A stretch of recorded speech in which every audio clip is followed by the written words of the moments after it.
Maka dengan adanya peringatan Maulidin Nabi Sallallahu Alaihi Wasallam, pada intinya untuk meningkatkan, menambah kecintaan kita yang tidak bisa kita ganggu gugat masalah kecintaan ini, menambahkan rasa kecintaan kita kepada Allah Subhanahu Wa Taala.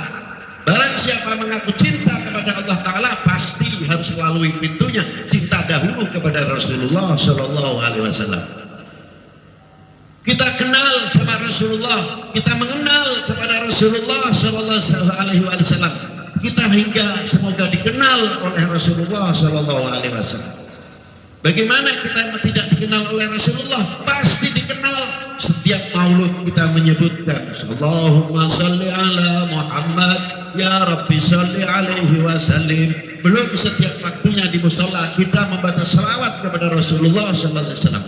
Setiap mukmin membaca salawat kepada Rasulullah, satu malaikat lari kepada Rasulullah menyampaikan salamnya, siapapun dari umat ini.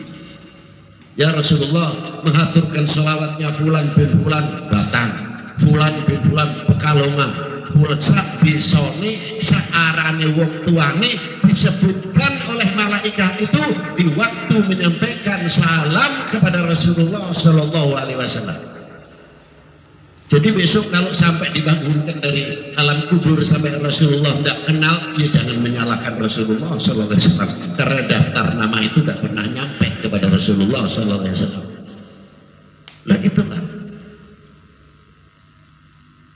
di sini hebatnya tawasul, terus hubungan ittisal antar umat dengan nabinya tidak pernah putus.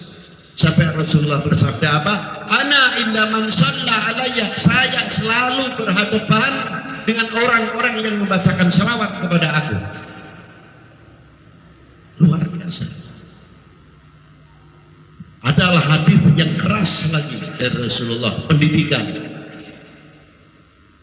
Mana siasa salata alayya ila idza dzakirni fa ta'at tariqu ilal jannah. Barang siapa melupakan membaca salawat kepada aku ketika mereka mendengar namaku disebut, maka apabila dia masuk surga akan tersesat dia masuknya. Luar biasa. Ini hadisnya sahih. Jadi anggap kalau hadis sidik dhaif. Sing ngomong dhaif belum tentu ahli hadis kok dhaif. Inilah banyak sekali. Dari itu ma'asyiral muslimin rahimakumullah, bila mana kita sudah tumbuh rasa kecintaannya kepada Rasulullah, insya Allah dengan bentuk segala maksiat apapun akan takut kepada kita sendiri. Orang usah ruwet. Bangkitkan dahulu rasa kecintaan kita kepada Rasulullah. Kalau sudah kita tumbuh kecintaan kita kepada Rasulullah, kita tidak takut, kita takut apabila kita putus cinta kita kepada Rasulullah Sallallahu Alaihi Wasallam. Kalau sudah putus cintanya kepada Rasulullah, pasti putus cintanya kepada Allah Subhanahu Wa Taala. Ini yang penting. Maka dengan penanaman maulud, dengan peringatan maulud itu khususnya. Kalau mau menghindari maksiat dan lain sebagainya, bangkitkan dahulu kecintaan ini kepada Allah dan Rasulnya Sallallahu Alaihi Wasallam. Seperempat perkota, seperempat penduduk kota hidup kecintaannya kepada nabinya, aman kotanya, aman desanya. Karena apa? Kalau mau berbuat yang tidak baik, yang merugikan dirinya, merugikan agama, merugikan lingkungannya, merugikan bangsanya dan sekitarnya, dia selalu akan malu kepada orang yang dicintai. Malu rasanya, karena sebab apa? Rasulullah tidak pernah mengajarkan kepada kita hal-hal yang negatif. Tapi Rasulullah banyak mengajarkan kepada kita al-mu'min akhul mu'min, al-muslim akhul muslim, saling mengayomi, saling melindungi, saling asih asuh dan lain sebagainya. Dari sinilah kita akan tumbuh dari cinta kita kepada Rasulullah SAW. Dengan adanya peringatan maulud, kita lepas dari jalur, artinya bulan yang ditentukan Rabiul Awal. Tidak heran Mengapa harus Rabiul Awal saja? Tidak. Sengarane peringatan Maulud itu berangkatnya dari Rabiul Awal boleh, tapi kalau kita lihat di negara lain, Pakistan dan sekitarnya sampai di negeri-negeri Afrika dan sebagainya, 50 hari sebelum hari kelahiran Rasulullah sudah mulai haflah Maulid Nabi Sallallahu Alaihi Wasallam. Burung tangga rolas Maulud itu sudah ramai. Nanti puncaknya 12 Maulud dengan tertib. Di tiap jalan itu ada orang yang menyediakan minuman makanan yang enak-enak tapi tertib. Yang di truk tidak ada yang guyonan, kesetan bombong nang truk terus guyonan ngomong saenake. Umpamane nek kaya takbiran bodoh, enggak begitu. Tapi satu truk rombongan ada yang membaca burdah keliling kota, ada yang membaca qasidah yang ada di dalam Maulid Syamsuduror, ada yang membaca qasidah yang dibaca di dalam kitab Maulid Berjanji, sehingga kota itu semalam suntuk isinya penuh dengan membaca selawat di musola, masjid dan lain sebagainya. Makanan bebas, minuman bebas disediakan oleh masyarakat, hidup kecintaan kepada Rasulullah Sallallahu Alaihi Wasallam. Ya warnanya saya harap lebut ini. Nah inilah satu contoh.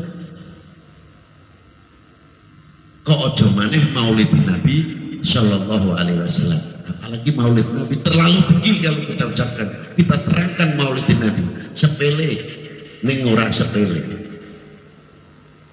Dunia sepele ora sepetenan ini larang regane. Tapi saya berikan contoh kecil saja. Apa diantaranya? Indonesia hari proklamasinya 17 Agustus. Biasanya pengibaran saka merah putih itu dilakukan setiap 17 Agustus, itu hari proklamasi. Tapi Senenan kok ada apel Senen, mengangkat upacara. Nanti apel 17-an ada lagi pengibaran sang saka merah putih. Kalau segi lahiriah mungkin saya yang mengikuti pada waktu pengibaran sang saka merah putih, siap encang tangan, tegak sudah rapi. Mulai pengibaran sang saka merah putih dimulai hormat kepada sang saka merah putih, hormat, selesai tegak, selesai wassalam.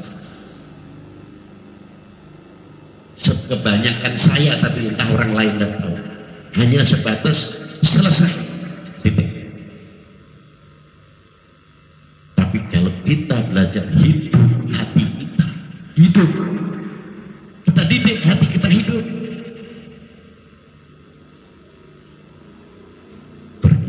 Tiap Senin kita diperingatkan, belum apel 17-an kita diingatkan lagi, kita lihat berkibar hati kita, apa yang bicara setelah melihat itu berkibar. Apakah kita akan mengatakan cukup, wah itu lambang bendera kita, selesai? Apakah begitu? Tidak.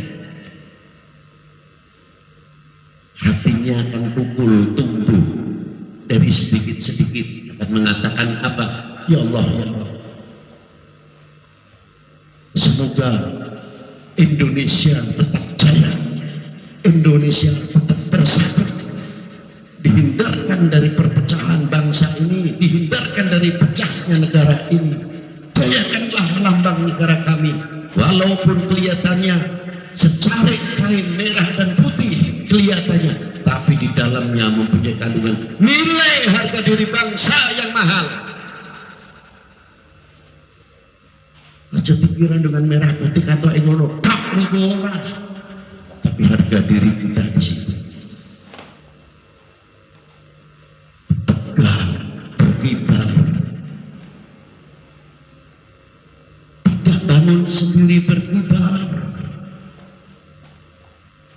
Toh nyawa, toh jiwa, toh raga, mengorbankan dirinya para tokoh-tokoh tokoh-tokoh sesepuh-sesepuh kita dari kalangan masyarakat biasa sampai masyarakat yang terpandang, cendekiawan, ilmuwan, para ulama peduli terhadap republik ini dan bangsa ini. Untuk apa? Menegakkan kembali sang saka merah putih. Berarti tegaknya merah putih tidak sekadar main-main, penuh pengorbanan. Yang mengorbankan dirinya untuk bangsanya, mempunyai cita-cita yang agung. Setelah itu berkibar, disatukan hingga menjadi negara kesatuan dan persatuan. Apa cita-cita para beliau? Untuk membangun. Nampak jelas sejarahnya, mereka bisa mempunyai kekuatan mengusir penjajah dari cengkeraman belenggu penjajah dan belenggu kebodohan, karena mereka bersatu. Tidak pernah mengatakan kamu siapa, saya siapa. Yang ada, saya adalah orang Indonesia, warga negara Indonesia, bangsa Indonesia, bersatu padu. Bagaimana menegakkan kembali sang saka merah putih? Itu yang ada.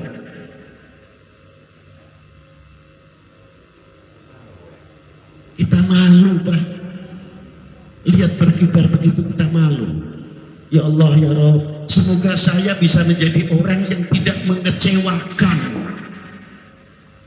para tokoh-tokoh pejuang kita yang telah mendahului kita, yang tidak mengalami, tahu-tahu listrik sudah banyak begini, dalam wis aspalan kabeh, rumah sakit sudah banyak dan lain sebagainya. Beliau jalan kaki meninggalkan keluarganya untuk memanggul senjata melawan penjajah pada waktu itu. Ada yang babu runcing, masuk hutan, keluar hutan, hidupnya dicurigai.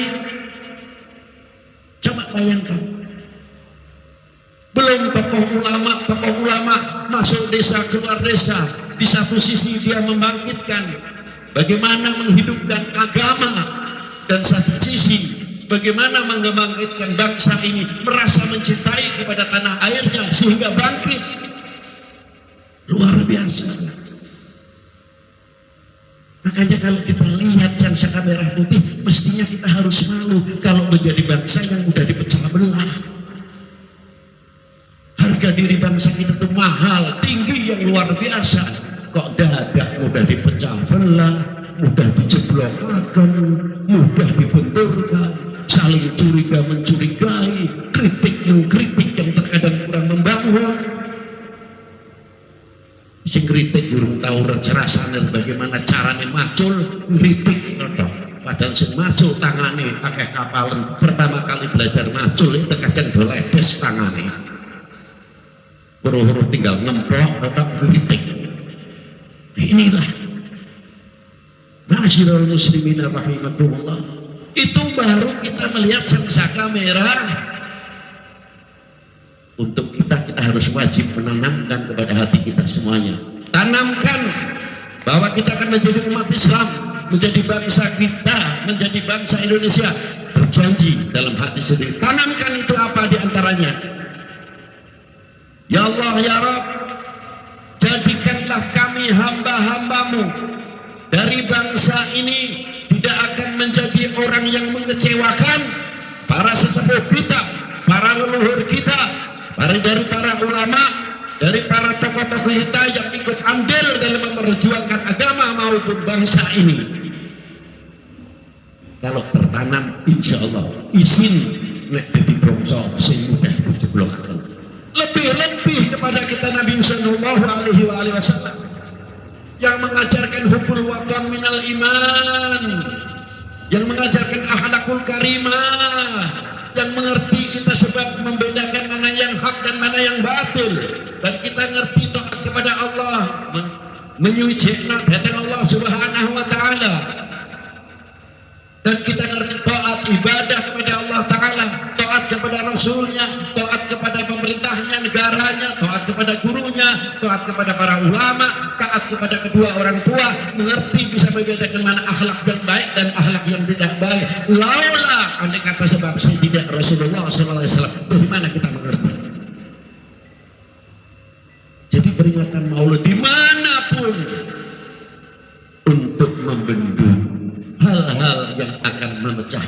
umat dan akan yang memecah belah bangsa dan republik ini. Ini diantaranya. Lawakin dhewe ora ikut berjuang yen wis ora enak. Lah perjuangannya yang dunia apa? Perjuangan ini pakai ini untuk kembali kita menyatukan kembali, menguhuwahkan bangsa. Kelak nanti yang akan datang, kalian akan dicatat oleh sejarah. Sejarah yang akan mencatat, bukan buku yang mencatat. Coba kita lihat Batak, Wonobodro. Kita lihat sekarang. Kita lihat sekarang ya. Begitu lihat sekarang sudah ada listrik, listriknya baik. Kalau dulu seperti apa? Maka kalau sekarang begini Batak, saya ada heran merusakin perjuangannya orang tua kita. Semoga istiqomah. Semoga Batak ini menjadi mercusuar untuk yang lain-lain bisa meniru perkembangan bagaimana menjadi contoh-contoh tauladan yang mewarisi dan membawa benderanya Rasulullah SAW, membawa apa? Rahmatan lil. Assalamualaikum warahmatullahi wabarakatuh.